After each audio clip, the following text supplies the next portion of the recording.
Bonjour, bonjour. Je ne sais pas si vous me voyez, si vous pouvez, si vous m'entendez,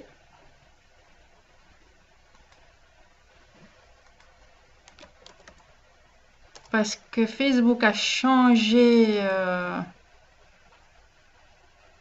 ses paramètres et ça ne va pas apparemment. Je ne sais pas ce qui se passe.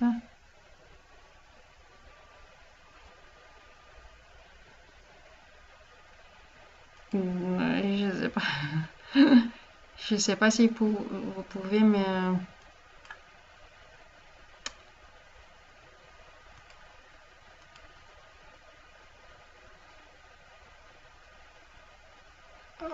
si vous pouvez écrire des commentaires ou quelque chose, parce que j'avoue que je suis... Ah ben voilà, donc vous m'entendez, c'est toujours en direct. Ok.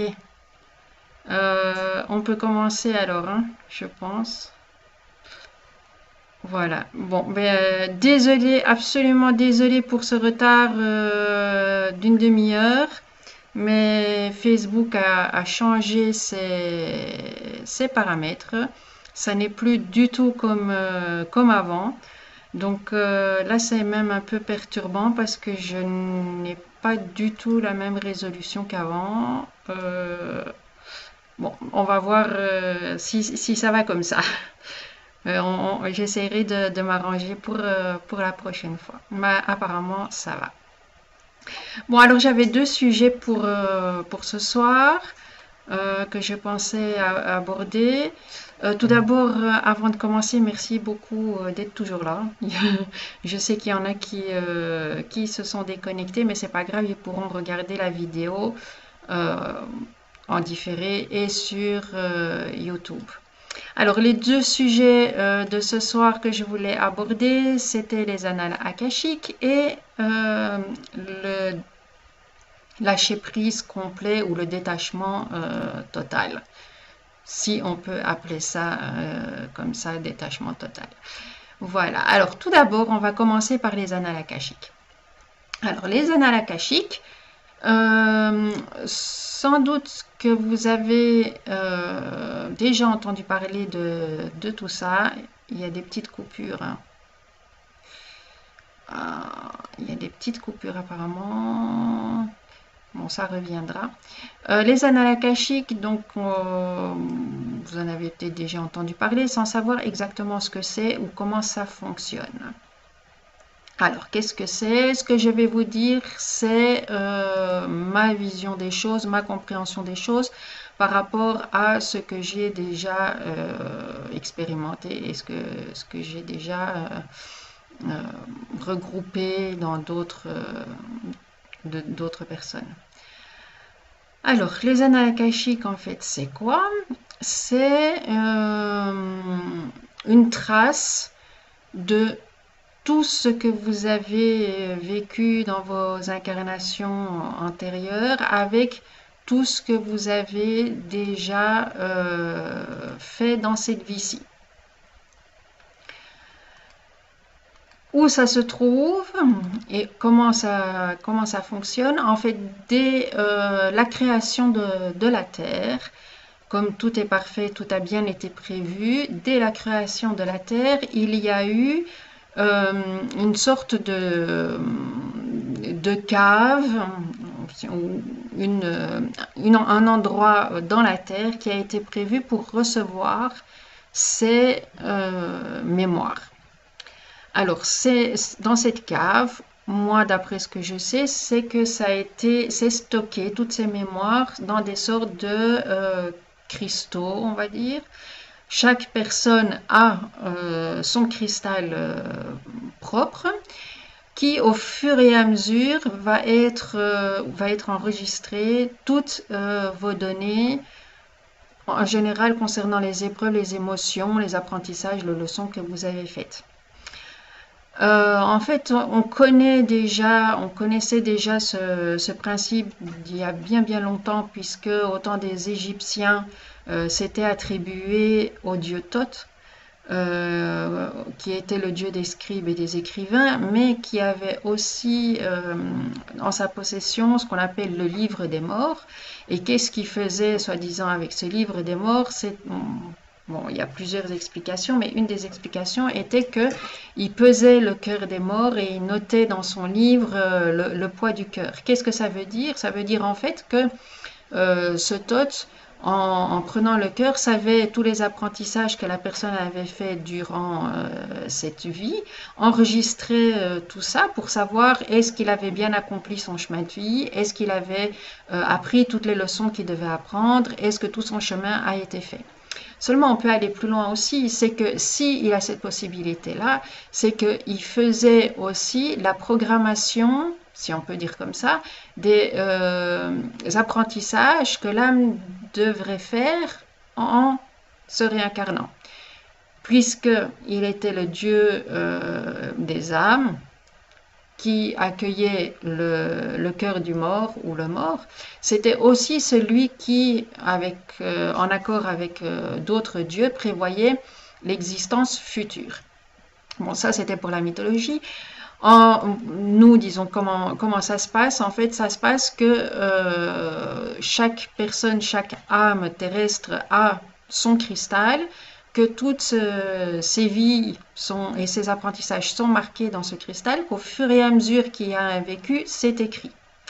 Alors ici, il y a en fait deux options. Ce que j'ai dit, c'est l'option vue du point de vue humain terrestre duel à petite vie, mais si on va dans l'optique de la création de la Terre et de l'univers, en fait, ces cristaux ont déjà dans leur mémoire des vies futures et un futur. Alors vous allez me dire, c'est pas possible parce qu'on a libre arbitre. Je suis tout à fait d'accord. Mais il faut un peu se détacher de l'espace-temps qu'on connaît et se dire que en fait, ce libre arbitre, c'est quoi? Ce sont des choix. Ces choix, ça va entraîner des conséquences et ça va entraîner une autre vie. Dans l'absolu, en fait, toutes les vies, tous les choix ont déjà été faits, ont déjà été vécus et ont déjà les résultats qui en résultent, ce que ça a engendré. Et en fait, c'est déjà écrit tout ça dans ces fameux cristaux. Alors, c'est difficile, nous, à s'imaginer que le futur pourrait déjà être écrit. En fait, c'est juste une question de point de vue. Je vais vous expliquer ça autrement. Notre vie, elle est maintenant plus ou moins au maximum de 100 ans.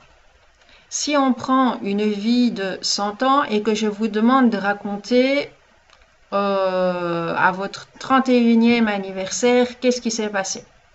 Ben, il y a beaucoup de chances que vous ne savez plus exactement ce qui s'est passé sur votre 31e anniversaire ou pendant l'année de vos 31 ans. Pourquoi? Parce que 1 an sur 60, 70 ans, 80 ans, ça ne représente pas grand-chose. S'il y a eu un événement marquant, vous allez me le raconter en 5 minutes et vous aurez fait le tour de toute l'année. Alors, imaginons maintenant que la vie, ou une vie, n'est plus de 100 ans, mais de 1000 ans, de 30 000 ans, de 70 000 ans. Et qu'on vous demande l'expérience de 100 ans. Donnez-moi le résumé de ce que tu as vécu entre 500 et 600 ans. Ça va se résumer à exactement une année de notre vie. Tout ça pour vous dire que ces 100 ans, cette vie, quand elle est prise à un niveau beaucoup plus loin, qui est par exemple de 30 000 ans, ça ne représente pas grand-chose. Et tout est dans l'instant T. Donc les fameux 100 ans de votre vie, pour quelqu'un qui vivrait, ou une âme qui vivrait 30 000 ans, c'est question de 1 seconde, de 2 secondes. Donc c'est dans l'instant T. Et ça veut dire que le passé, le présent et le futur, ça représente quoi? Ça représente un moment, un instant. Donc il est tout à fait possible que ces cristaux aient déjà inscrit toutes vos probabilités, toutes vos possibilités et toutes vos vies futures que vous pouvez vivre. Alors, en quoi c'est intéressant de savoir ça sur les annales akashiques? Tout simplement parce que il y a certaines personnes qui ont voilà, des capacités et qui peuvent avoir accès à ces mémoires-là, à ce flux-là, afin d'avoir des informations. Alors moi, par exemple, ma possibilité à moi, c'est d'aller dans les vies antérieures. Donc moi, je peux me connecter. Évidemment, tout le monde ne peut pas. En général, il y a une sorte de gardien des lieux à qui il faut demander l'autorisation. Avec l'autorisation de la personne, si la personne est en vie, ou même si elle est défunte, avec l'autorisation de l'âme de la personne, pour avoir accès à ces informations-là. C'est ainsi qu'on peut voir certains événements, certaines vies antérieures ou moments de vie antérieurs de ce qui s'est passé à ce moment-là. Alors, il y a d'autres personnes, des voyants, qui eux peuvent aller dans le futur. Donc, par le même principe, ils vont se connecter à cette énergie et avoir accès aux annales akashiques et ils vont pouvoir avoir accès à des possibilités de futur. Le problème qu'il y a dans le futur, c'est de choisir, je dirais, la bonne option. Parce que justement, comme il y a des choix, il y a des possibilités différentes.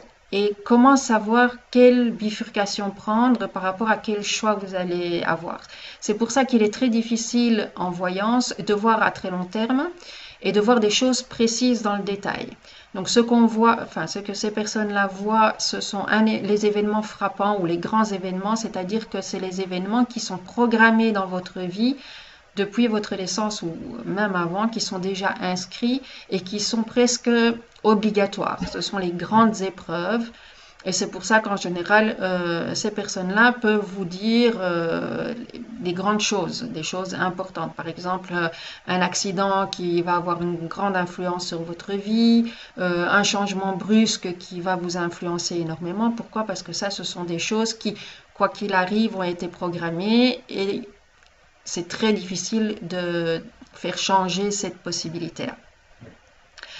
Une chose par contre qu'on ne sait pas, c'est qu'en fait tout le monde a la capacité de se connecter à cette énergie-là, donc à son propre cristal de mémoire, pour faire appel, par exemple, à ces vies parallèles qu'il aurait déjà vécues pour trouver des solutions.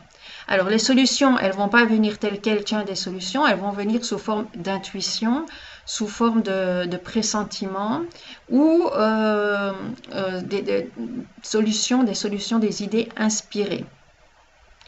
Ça aussi, donc chacun peut le faire, c'est un entraînement à faire. On demande aussi évidemment l'autorisation de pouvoir avoir accès, mais comme c'est sa propre énergie et sa propre mémoire, en général, il n'y a pas de problème. Mais c'est vrai que les gens ne le savent pas, donc on ne le fait pas. Ce qu'on ne sait pas, on n'a pas.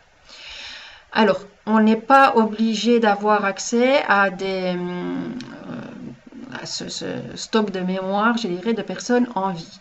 Ça peut être des personnes qui ont disparu depuis longtemps et qui, avec l'autorisation de l'âme et du gardien du lieu, on peut avoir accès à des vies antérieures.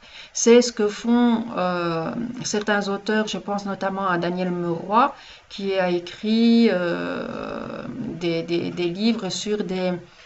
Bon, c'est pas des canalisations, là, je sais même pas comment on pourrait dire, enfin, des recherches sur les vies antérieures de grands personnages comme Jésus ou Joshua, Marie-Madeleine et d'autres.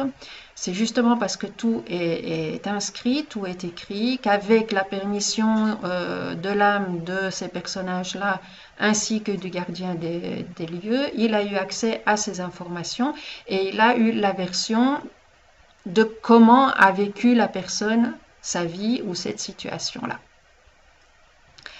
Alors, j'aurais aimé savoir s'il y a des questions. Malheureusement, comme je ne sais pas comment je vais pouvoir voir vos questions. Enfin, je vois que très très peu de questions, donc... Alors, comment faire la demande? Je pense qu'en méditation, bon, c'est moi comment je fonctionne. En fait, moi je fais le vide dans ma tête et je me connecte à la personne pour les vies antérieures, à la personne que je veux avoir les vies antérieures. Je demande l'autorisation. En général, la personne me donne son autorisation et je demande d'avoir toutes les informations qui pourraient lui être utiles ou qui lui seraient encore utiles dans cette vie-ci.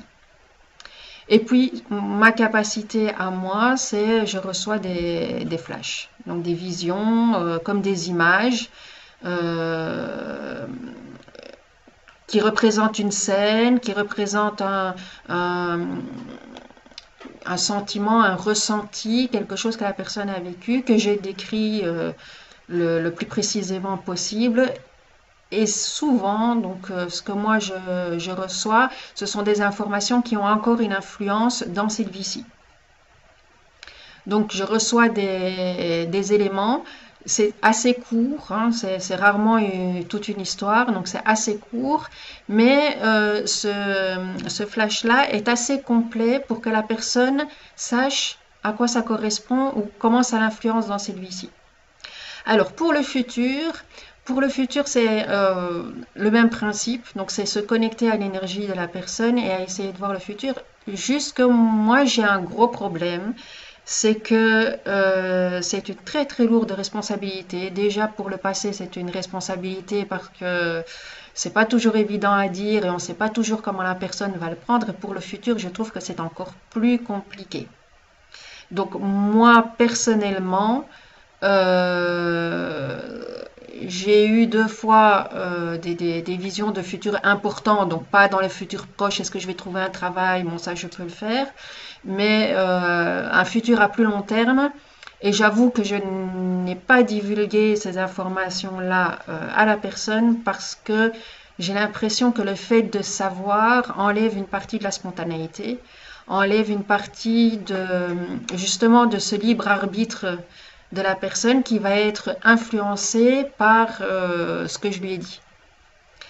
Et bon, est-ce que c'est mon point de vue, c'est comme ça que je le ressens, donc pour le futur, je suis pas trop à divulguer le futur. Sauf si c'est un futur, par exemple, je me dis que si je savais qu'une telle personne aurait un grave accident et qu'en lui disant que elle pourrait avoir un accident, qu'elle devrait faire attention et tout ça, je le ferais. Mais c'est voilà, c'est très très délicat. Donc sur le futur, je suis désolée. J'ai des réticences. Pour un futur proche, pour des situations, je dirais moins graves, ou est-ce que je vais trouver un travail, est-ce que je vais déménager, moi je le fais plus par pendule. Donc ça me pose moins de problèmes. Pourquoi? Parce que c'est pas aussi précis que les flashs que j'ai dans le passé. Donc c'est un autre travail. Moi, plutôt, ce que je fais, c'est vraiment le travail sur les vies antérieures parce que ça aide vraiment les gens à comprendre le pourquoi de leur vie actuelle, pourquoi ils vivent certaines choses, pourquoi il y a certaines situations qui sont là et qui se répètent, pourquoi il y a des peurs incompréhensibles qui viennent et qu'ils n'arrivent pas à s'en débarrasser. Et d'après les retours que j'ai eus, ça aide vraiment à avoir une acceptation plus grande dans tout ce qu'ils vivent au quotidien et même dans tout ce qu'ils ont vécu. Maintenant, évidemment, c'est un peu chacun pour soi. Il y en a qui s'attendent pas vraiment. Bon, je demande hein, pourquoi, quelle est la motivation de cette personne pour avoir fait cette démarche. Si je vois que c'est une motivation un peu trop égoïste, c'est-à-dire ah moi je veux savoir quel personnage important j'ai été, ou si j'ai été quelqu'un de reconnu ou qui a eu une influence et tout ça, je ne fais pas. Je ne fais pas parce que justement, toutes les vies où on a vraiment abouti, bon, ça m'est arrivé, hein. Oui, j'ai eu des personnes qui ont eu une vie très haut placée, importante et tout ça, mais c'est pas la place dans la société qui ressort, c'est surtout tout ce qu'elle a raté comme apprentissage. Hein, il faut bien savoir que notre vie actuelle, qui en général n'est pas si rose que ça, est la conséquence de ce qu'on n'a pas su dépasser dans nos vies antérieures. Donc les vies antérieures que je vois, ce sont des problèmes souvent non résolus, des situations qu'on n'a pas su faire face, qu'on n'a pas acceptées et qui reviennent d'une façon ou d'une autre dans cette vie-ci. Donc, en général, c'est pas très rose, hein. C'est pas des vies, tout est parfait, j'ai vécu une vie complètement heureuse, hurrah, j'ai appris tout ce qu'il fallait. Malheureusement, ça n'est pas ça. Alors, ça, c'était cette partie-là. Je vois que comment faire la demande. Alors, comment faire la demande? Essayez en méditation à votre ange gardien ou à ce que vous croyez, à l'énergie supérieure, hein, de vous connecter et de vous donner accès à vos mémoires ou à l'information que vous voulez obtenir. Alors, maintenant, je voudrais passer à la deuxième. Je suis désolée, je n'ai que 5-6 commentaires en vue, donc je ne sais pas vraiment prendre vos questions. Ou peut-être vous pouvez les marquer en privé.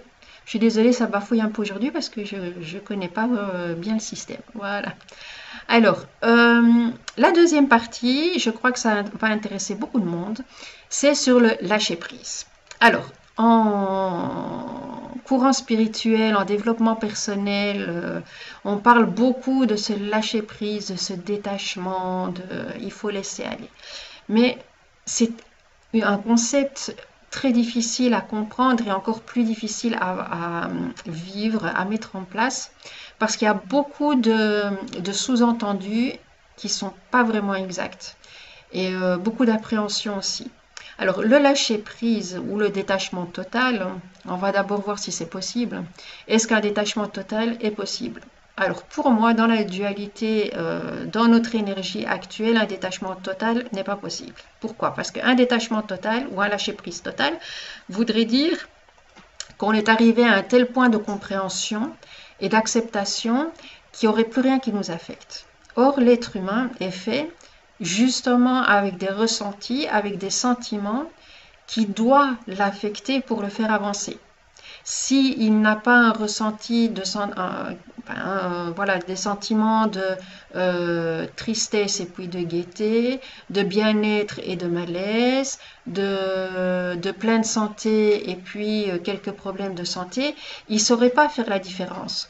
Donc, il ne saurait pas se dire, tiens, ça, je dois améliorer. Ça, par contre, ça me convient tout à fait, ça me correspond tout à fait. Voilà, il n'y aurait pas cette possibilité-là d'avancer, de mieux se connaître et ainsi d'évoluer. Donc, pour moi, un détachement total, un lâcher-prise total, ça n'existe pas. Alors, qu'est-ce qu'on entend par là? Qu'est-ce que ça veut dire? Alors, pour moi, en fait, ça veut dire une prise de conscience de ce qu'on est réellement. Déjà, si on parle de détachement, c'est qu'il doit avoir un attachement. Donc, est-ce qu'on a conscience de tous nos attachements? À partir des attachements, il y a plusieurs niveaux, c'est pas vraiment plusieurs niveaux, mais il y a plusieurs possibilités d'attachement. D'abord, il y a ceux qui sont vraiment ancrés dans la matière et qui vont avoir un attachement très très fort à tout ce qui tient à la matière. Qu'est-ce que ça veut dire à la matière? Ça ne veut pas nécessairement dire à tout ce qui est matériel, une maison, de l'argent et tout ça. Ça peut être aussi par rapport au corps, hein, au corps physique. Je suis très attachée à mes sensations, au goût du vin, à tout ce qui est toucher, sensibilité, voilà. Tous ces attachements, s'ils sont excessifs, vont amener bien sûr les dépendances, les addictions. Okay? Donc, il y a déjà cette prise de conscience où se lie notre attachement. Nous sommes attachés fort, ça devient dépendant, on ne peut plus s'en passer, ou bien c'est un attachement, je dirais, normal entre guillemets, c'est-à-dire que je l'ai, c'est très bien, je l'ai plus, ouais, c'est très bien aussi. Voilà, ça c'est le détachement. Ça ne veut pas dire qu'on n'apprécie pas, ça ne veut pas dire qu'on n'aime pas, au contraire, on apprécie, on aime, mais on sait aussi très bien que tout ce qui est matériel peut disparaître demain et que ça ne doit pas causer un désastre, un effondrement.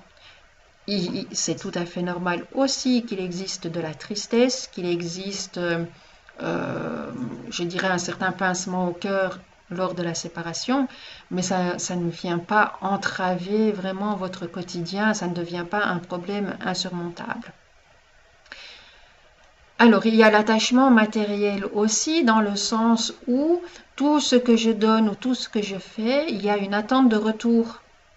Hein, donc si moi je donne ça, ben, je voudrais que l'autre personne elle me donne quelque chose en retour. C'est aussi une sorte d'attachement matériel. Hein.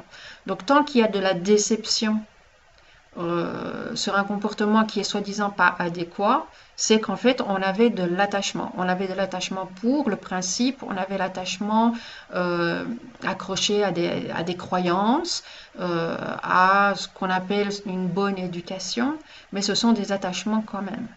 Donc tout ça est à vraiment prendre en considération et avoir toujours la modération, l'équilibre. Donc voir le juste milieu. Tout est question d'équilibre et de juste milieu.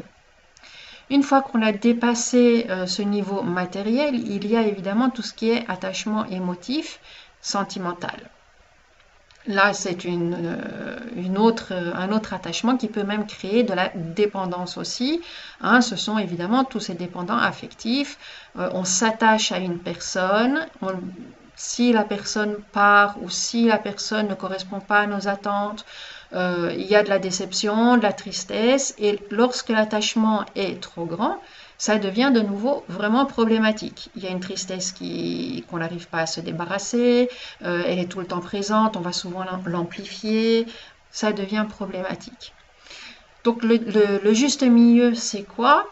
C'est savoir apprécier ce qu'on a en sachant qu'il peut y avoir quelque chose qui va se passer et on ne va plus avoir cette personne-là à côté de nous, on ne va plus avoir cette présence-là à côté de nous.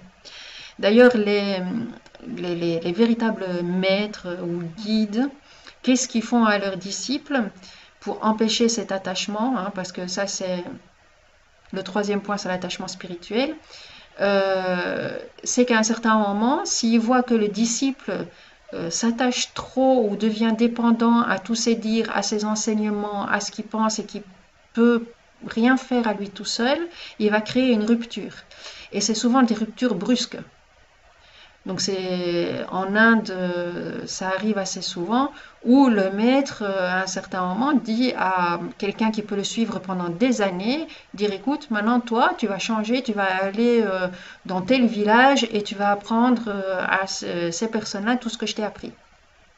Pourquoi? Pour obliger la personne à penser par elle-même, à trouver son propre chemin, à trouver ses propres réflexions, à être elle-même indépendante.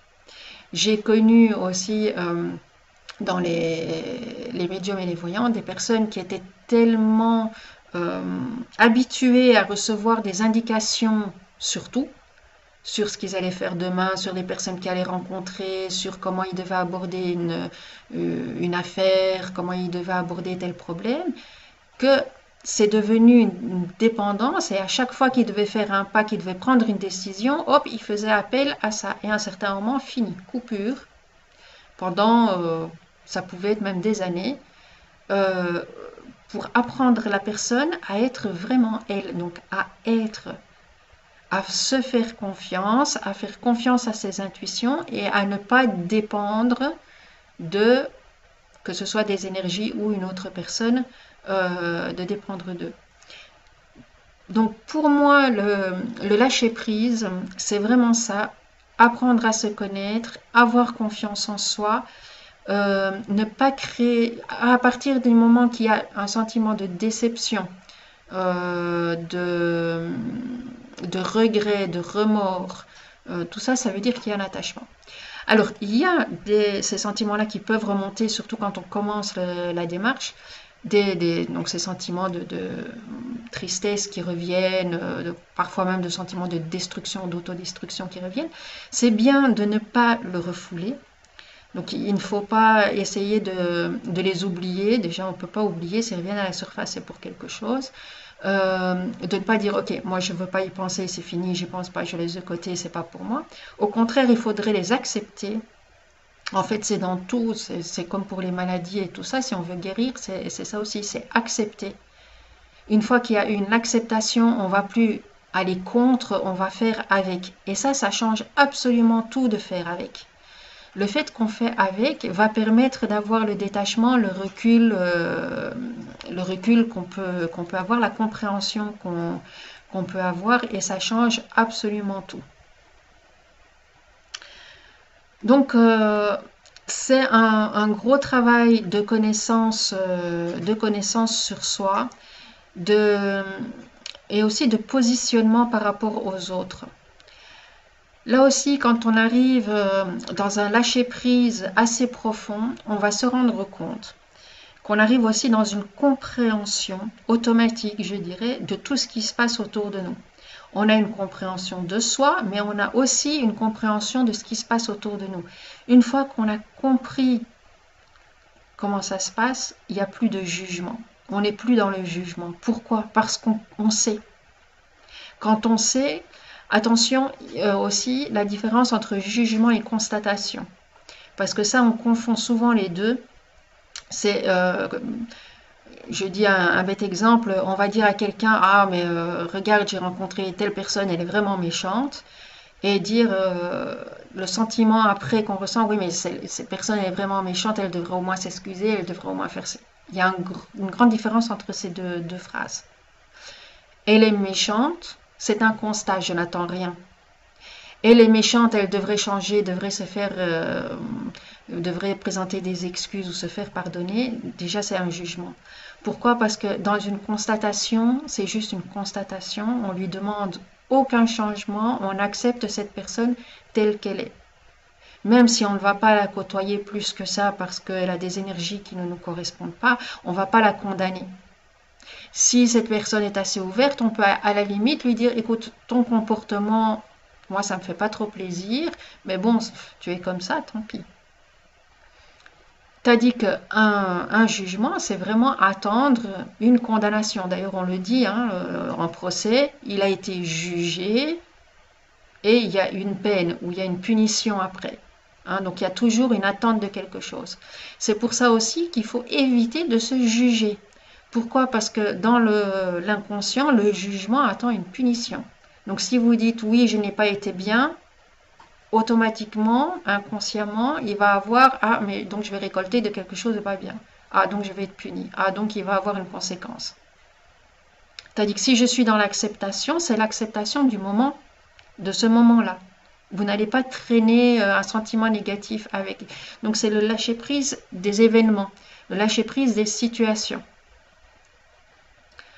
Alors, les émotions, elles sont tout à fait normales, il faut les vivre au moment même. Aussi, une différence avec le lâcher-prise, ce qui se passe, c'est que cette émotion, vous allez la vivre dans l'instant, pendant 5 minutes, 10 minutes, une demi-journée, une journée si ça a été vraiment une grande, grande joie, ou une grande, grande tristesse, ou voilà, un moment de colère, ça va jamais durer très longtemps. Pourquoi? Parce que c'est lié à une situation précise. Une fois que la situation précise elle est finie, c'est fini. Vous êtes dans le lâcher-prise. Vous n'allez pas continuer à prendre avec vous cette émotion. Alors l'émotion, elle va continuer à vivre. Pourquoi? Parce qu'il y a le mental qui va rajouter. Il y a le mental qui va analyser. Il y a le mental qui va rajouter des si, des conditions, des attentes. Il y a l'ego qui va s'y mêler aussi. Le lâcher-prise, c'est laisser l'ego de côté. Ne pas l'effacer, ne pas le supprimer, d'ailleurs on ne sait pas le supprimer, il fait partie de nous, mais savoir juste lui donner sa place. C'est-à-dire que sa place, ça peut être une réflexion, ça peut être un chemin, ça peut être une reconnaissance de ce qu'on ne veut pas être ou de ce qu'on est, et de dire ok, j'ai entendu ta petite voix, ça ne correspond pas à ce que je voudrais, donc je te laisse de côté, je lâche prise. Alors aussi, quelque chose qui, je pense, va changer justement dans l'évolution que nous sommes en train de vivre de la planète, c'est que ces émotions vont changer. Maintenant, on est dans un monde qui est assez négatif, qui est très lourd de violence, bon, à cause d'un passé qui est très très lourd et qui se paye aussi, hein, c'est tout à fait normal. On a tendance à changer même les bonnes choses en quelque chose de négatif. Par exemple, on a vécu une très très belle histoire avec une amie ou un ami et on a vécu vraiment des moments de joie, marrants et tout. Et puis pour une raison ou une autre, il y a une séparation. Cette amie doit partir, on n'a plus de contact, elle ne nous contacte plus, voilà, il y a une rupture. Et bien souvent, qu'est-ce qui se passe? Au lieu de repenser avec plaisir à toute la joie qu'on a eue et tout ça, on va s'attarder juste sur la rupture et on va transformer tout ce qu'on a vécu en quelque chose de négatif. On va transformer tous les moments de joie en l'espèce de regret, peut-être même de rancune. Et pourquoi elle ne m'a plus contacté? Pourquoi elle m'a fait ça? Ça devient de l'amertume, ça devient de la tristesse.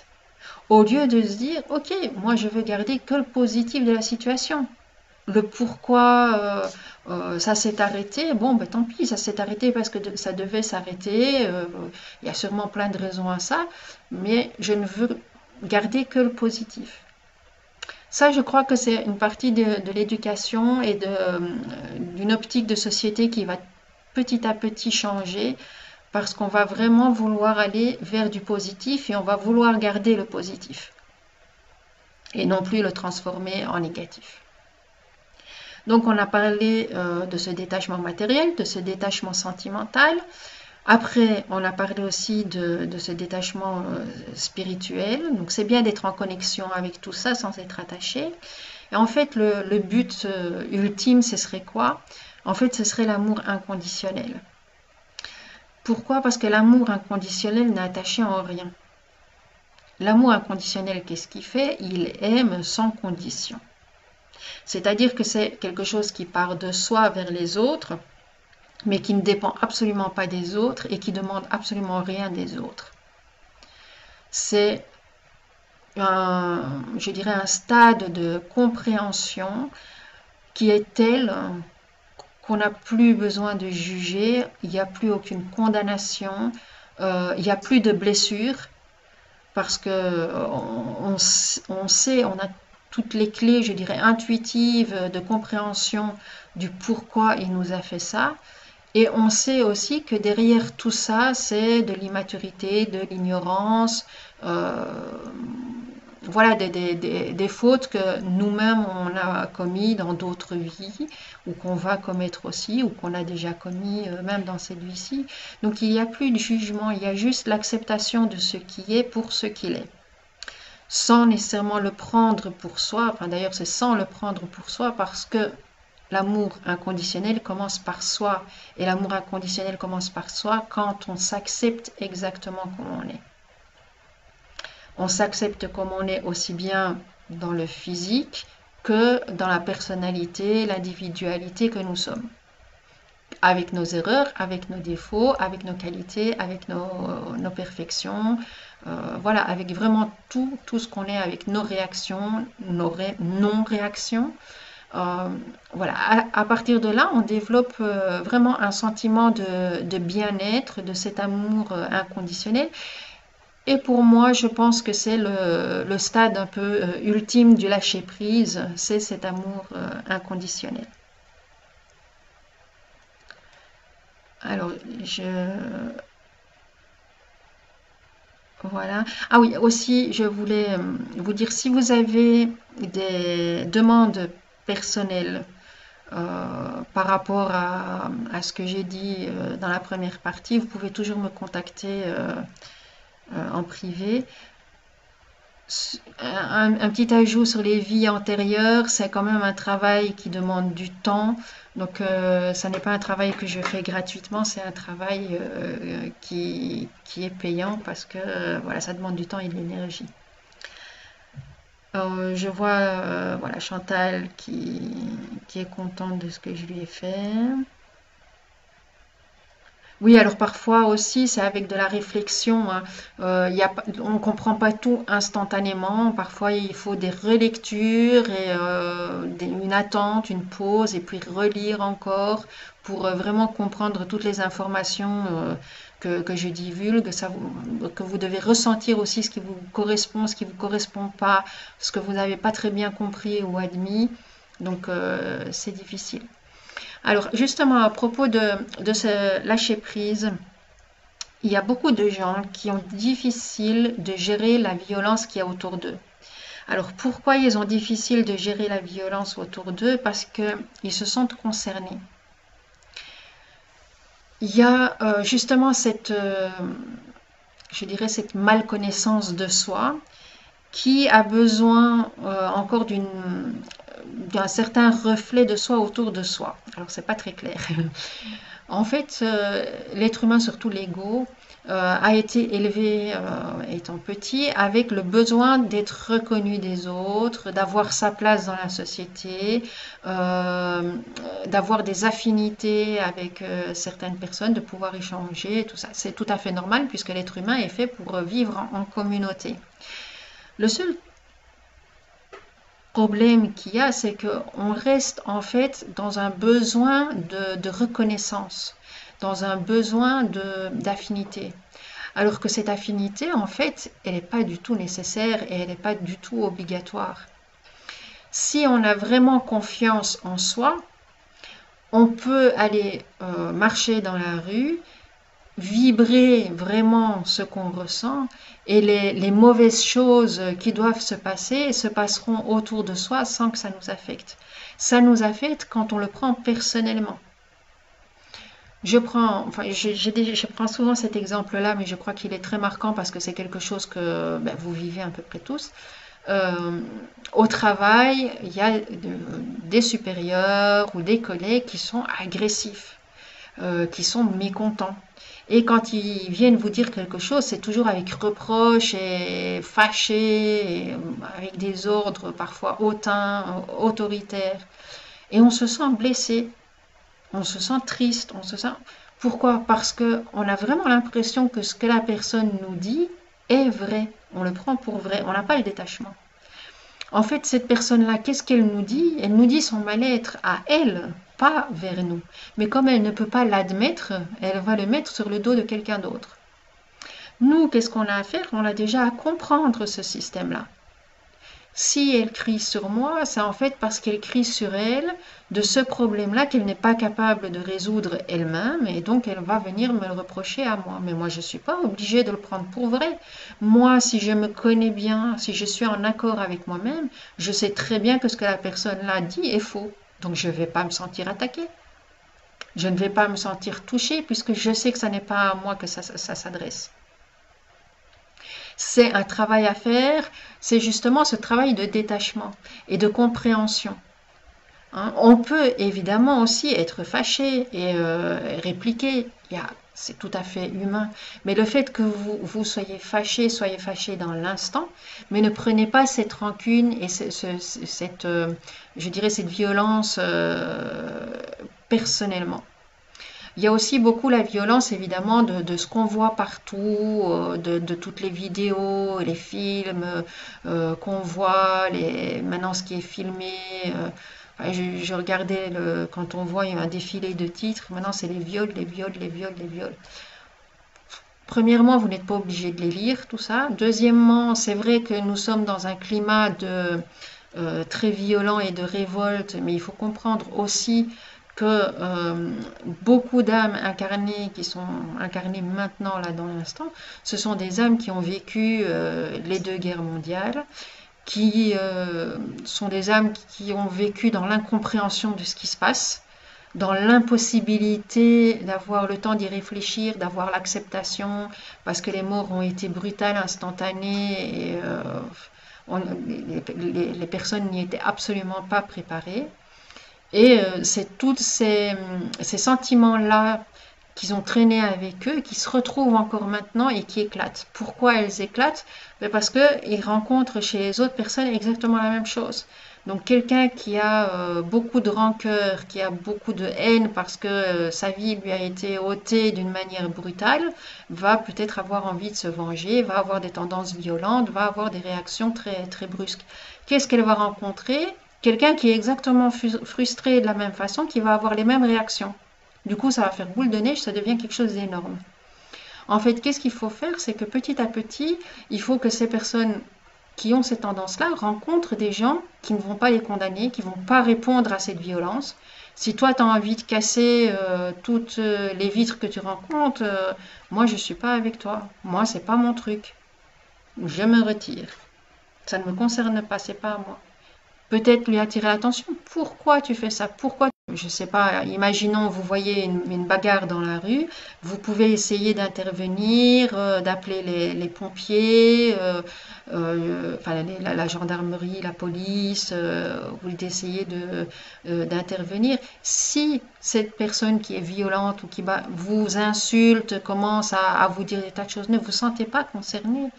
Parce que les insultes qui vous adressent, en fait, c'est sa propre révolte. Et c'est parce que vous vous êtes trouvé là à ce moment-là que vous récoltez ça. Mais ça n'est pas personnel. Je ne sais pas si c'est très très clair, mais c'est une manière aussi de lâcher prise. Si vous êtes blessé par tout ça, demandez-vous pourquoi je me sens blessé. Pourquoi ça résonne chez moi. Ça résonne parce qu'il y a une blessure, il y a quelque chose que je n'ai pas accepté, que je refuse. La non-acceptation, le refus, la blessure continue à exister. Par contre, si j'accepte, je permets de guérir et alors d'être voilà, détaché, d'être dans le détachement.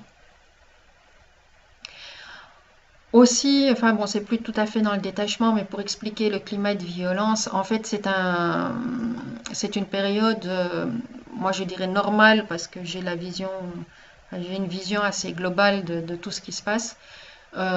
C'est une vision tout à fait normale de la violence, la destruction, parce qu'elle va arriver, enfin, elle est en train d'arriver d'ailleurs à son plus haut niveau. Pourquoi? Parce que c'est la seule chose qui fait que les gens bougent, qui font que les gens bougent. Si on n'arrive pas à cet extrême où les gens se sentent coincés de tous les côtés par un climat qui ne leur convient pas, les gens ne vont pas bouger. Et c'est seulement en bougeant dans un climat où ils sont dérangés de toutes parts que les gens vont vraiment essayer de trouver une solution et que cette solution va partir d'eux-mêmes. Parce que jusqu'au moment où ça va plus ou moins bien, on va attendre des solutions des autres. D'ailleurs, le truc maintenant qui commence à ne plus fonctionner, mais qui fonctionnait très très bien avant, ah oui, mais c'est les politiques. C'est les dirigeants qui doivent faire ça, qui doivent prendre les décisions, qui doivent bouger à notre place. Or, ce qu'on voit maintenant, c'est que les politiques, les gouvernements, les dirigeants, même au point de vue plus bas, les mairies, les bourgmestres et tout ça, les gens commencent à en avoir ras-le-bol. C'est comme si c'était une catégorie de gens qui vivent dans une société parallèle qui n'a rien à voir avec le bon peuple et qui sont complètement coupés de la réalité.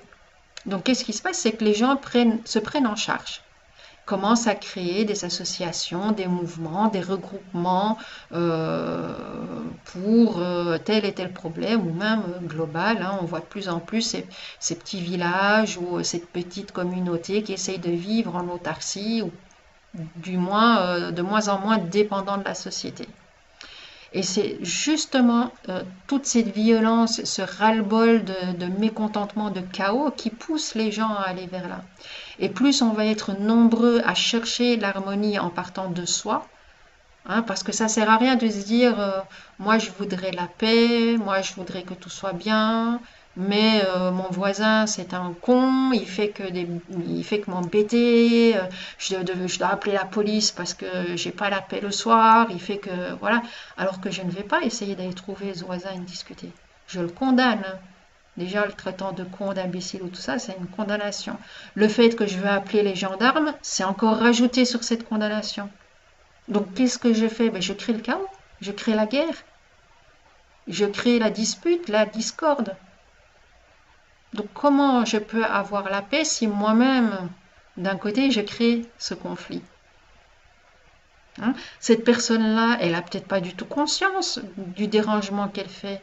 Elle sait peut-être pas les notions de base de respect parce qu'elle a vécu autrement, parce qu'elle se laisse emporter, parce qu'elle a un caractère voilà, virulent, expansif ou tout ça. Donc c'est vraiment connaître ses limites et acquérir un équilibre, mais d'abord de soi. Et une fois que c'est bien intégré en soi, ça s'expand à l'extérieur. Donc moi, je l'ai vécu à plusieurs reprises. Et l'extérieur commence à se calmer, commence à s'harmoniser.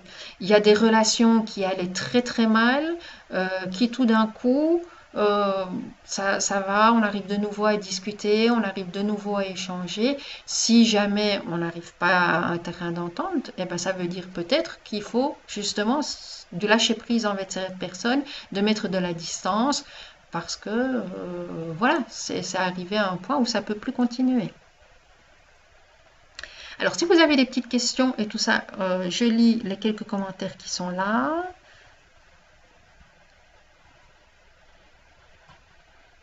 Oui, bah, voilà aussi, on arrive, je vois les commentaires là de Chantal. C'est vrai qu'on arrive à un peu du chacun pour soi. Hein, les conducteurs qui font un peu n'importe quoi sur les routes parce qu'ils se croient tout seuls et que ils peuvent faire tout ce qu'ils veulent, ils n'arriveront rien. Voilà, les gens qui font du bruit, tout ça sans respect parce que ils sont concentrés sur leur petite vie, ils ont tellement de problèmes. En fait, ce sont des gens qui sont tellement dépassés par tout ce qu'ils ont vu, qu'ils n'arrivent plus du tout à gérer leur vie et forcément, ils ne vont pas penser à ceux qui sont à côté. Donc c'est pour ça qu'on arrive à tous ces conflits et cette folie, entre guillemets. Mais il ne faut pas s'y accrocher. Donc quand on va sur la route, quand on prend la route, remercier. Au lieu de condamner, de dire « Oh mon Dieu, regarde celui-là, qu'est-ce qu'il m'a fait, quel queue de poisson, ou quel freinage, et tout ça. » Dire « Ah, merci, j'ai rien eu, il n'y a pas eu d'accident, j'ai fait la route sans problème, je suis arrivé à bon port sans problème. » Voilà, merci pour tout ça. Donc, le fait d'être dans le remerciement de ce qui s'est passé, c'est de nouveau créer cette attitude d'acceptation d'une vibration qui est une vibration plus élevée, non de condamnation, mais de bien-être et d'harmonie. C'est autre chose. C'est une autre vibration qu'on envoie, c'est quelque chose d'autre qui va se refléter sur le soi. Bien sûr, tout ça, à mon avis, part d'abord de soi et du passé. Il faut régler son passé pour pouvoir régler des choses plus grandes après et pour voilà, pouvoir faire ce lâcher-prise, ce détachement qui marche, quoi, qui est bien pour nous, qui nous procure ce sentiment de bien-être et de contentement afin d'aller plus loin. Alors, comme j'ai commencé en retard et qu'il se fait déjà 10 heures, je pense arrêter tout doucement s'il n'y a pas d'autres commentaires ni de questions. Bon, apparemment. Alors, je voulais vous dire, moi, je ne sais pas vraiment comment ça a été ce direct. Pour moi, c'est très difficile parce que j'ai pas du tout ce qui est bien pour nous, qui nous procure ce sentiment de bien-être et de contentement afin d'aller plus loin. Alors, comme j'ai commencé en retard et qu'il se fait déjà 10 heures, je pense arrêter tout doucement s'il n'y a pas d'autres commentaires ni de questions. Voilà. Donc je vois qu'il y a un petit retard. Maintenant, je m'entends, je suis désolée. Bon, apparemment. Alors, je voulais vous dire, moi, je ne sais pas vraiment comment ça a été ce direct. Pour moi, c'est très difficile. Vous mettrez en commentaire ce qui est bien pour nous, qui nous procure ce sentiment de bien-être. Je sais que j'avais déjà fait une vidéo sur le passage d'âme, donc ce qui se passe. Alors, comme j'ai commencé en retard et qu'il se fait déjà 10 heures, je pense arrêter tout doucement s'il n'y a pas d'autres commentaires ni de questions. Donc je vois qu'il y a un petit retard, mais moi je m'entends, je suis désolée. Alors je voulais vous dire, moi je sais pas vraiment comment ça a été ce direct, moi c'est très difficile. Vous mettrez en commentaire qui est bien pour nous, qui nous procure ce sentiment de bien-être. Je sais que j'avais déjà fait une vidéo sur le passage d'âme. Alors comme j'ai commencé en retard et qu'il se fait déjà 10 heures, je pense arrêter tout doucement s'il n'y a pas d'autres commentaires ni de questions.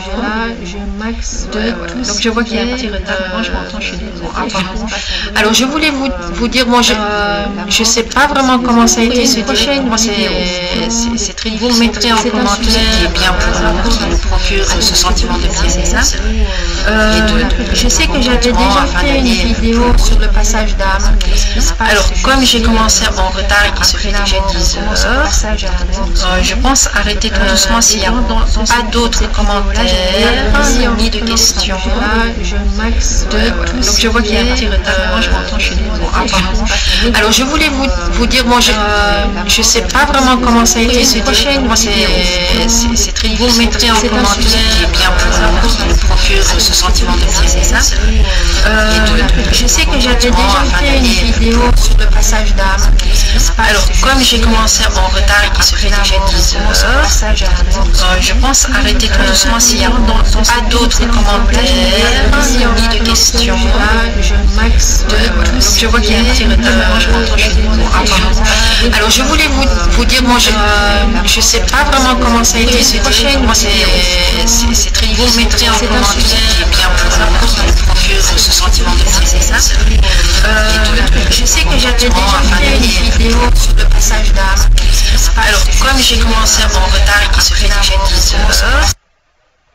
Oui, c'est peut-être un petit peu compliqué. Enfin, en tout cas, merci à toutes et à tous. Et donc, j'attends pour éventuellement vos questions sur le sujet des fausses couches, de la mort des bébés en bas âge et ce que vous pouvez vous poser comme question sur ce sujet-là. Encore merci à toutes et à tous et à une prochaine fois. Au revoir.